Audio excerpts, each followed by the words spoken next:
Hi everybody, just doing a quick look at Luminar this morning. Luminar 4 is what we've got loaded. We're just going to have a quick look at the Luminar Looks feature of Luminar 4 and see how we can use that to quickly adjust photos and make some quick look and feel changes to the images.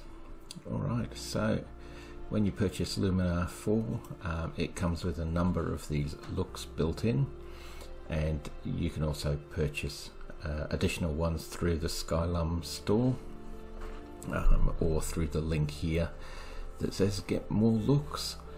So we'll have a quick look at a few of them. I've just got this steampunk image loaded for now, and I've also got a bit of a landscape that we can have a look at as well. So I've got the essentials one loaded here. As you can see, when you hover over the look in the panel down the bottom, it gives you a quick preview of what the change is going to look like. I might just zoom in so we can really see what's going on. Some of them are quite contrasty. They may or may not work for you, but the good thing about these looks is once you've applied them, you can adjust the overall impact that look is having by adjusting this one slider down here, or you can actually go in to the individual settings and adjust them as well.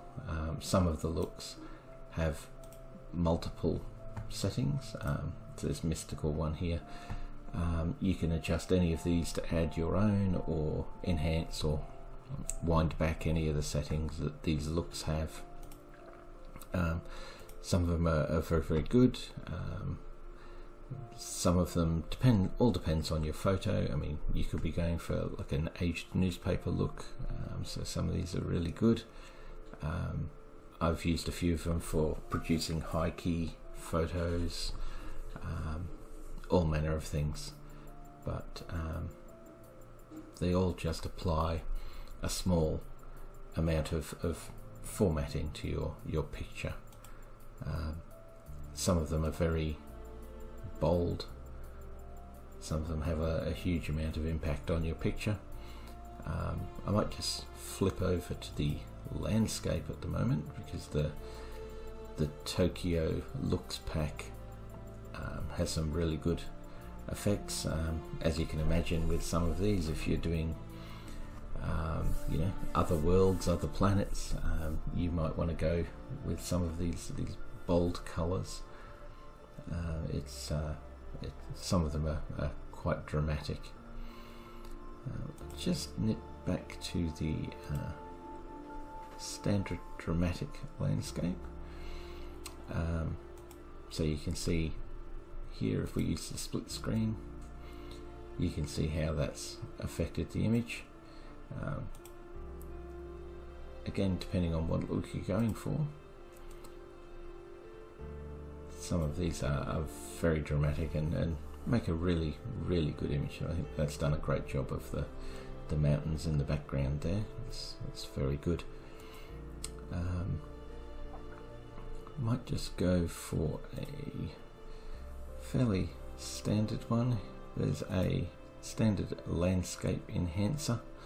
AI landscape enhancer it's called, that really brings out the greens, really good for any kind of foliage, any kind of tree heavy image that you've got. Does a fantastic job on normal photographs. This is obviously a 3D render, not very green to start with, but yeah, AI landscape, really, really good for any kind of landscape photography.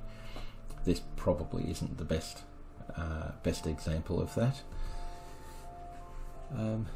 Yeah, so that's very good. Another really good feature in here, just moving away from the looks very briefly, might just set that to warm sunset, is the sky replacement.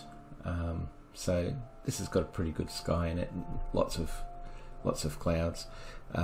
When you take a photo outdoors, it might be a bright sunny day and there'll be no clouds in the sky, and you don't want just a big blue blob up the top there.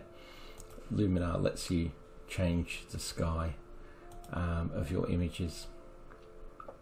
You just pick the clouds that you want. Luminar is clever enough to blend it into the mountain ranges, blend it into whatever is in your image, but you get quite a lot of choices down here, and you can also take your own sky photos and add them in. The relight scene actually changes the lighting in the scene in the foreground to match the colours in the sky, so it looks a bit more natural, which is very, very good. You can also change the position of the clouds in the sky if it's not quite what you were after. But yeah, so that's the sky enhancer used in conjunction with the looks. It's very, very good, and you can still apply all of your looks down here, and it will adjust the sky to fit. So yeah, there you go. So that's a very, very quick overview of the landscapes and the sky enhancement or sky changer in Luminar Looks. We might just pop back to this steampunk image, and I might just do a couple of quick changes here. I might set it to, we're on landscape. Let's have a look, see what else we've got here. Let's just find one that's going to look good. Maybe remarkable, being steampunk, it's a bit sepia. So if we change that, let's close that up. One of the other things that it has, which is a little bit similar to Photoshop, is a texture overlay. So you can actually create layers. There is a whole layer button, but you can add layers. Your normal blending modes all apply here, so you can use any of those just to add an extra dimension to your image if that's what you want. Let's just zoom in again. So that's just added a bit of texture to the image to make it look a bit older. Let's close that up. We also have a vignette, so let's just boost that a little bit as well. There we go. So I think just that very quick, literally only 30 seconds edit of that photograph, we've turned still a decent picture into a nice steampunk grainy image. So that's what you can do with the Luminar 4. Some really good features in there so that you can blast out some quick changes to some images and get your pictures sorted and finished. Alright, thanks for watching. We'll see you next time.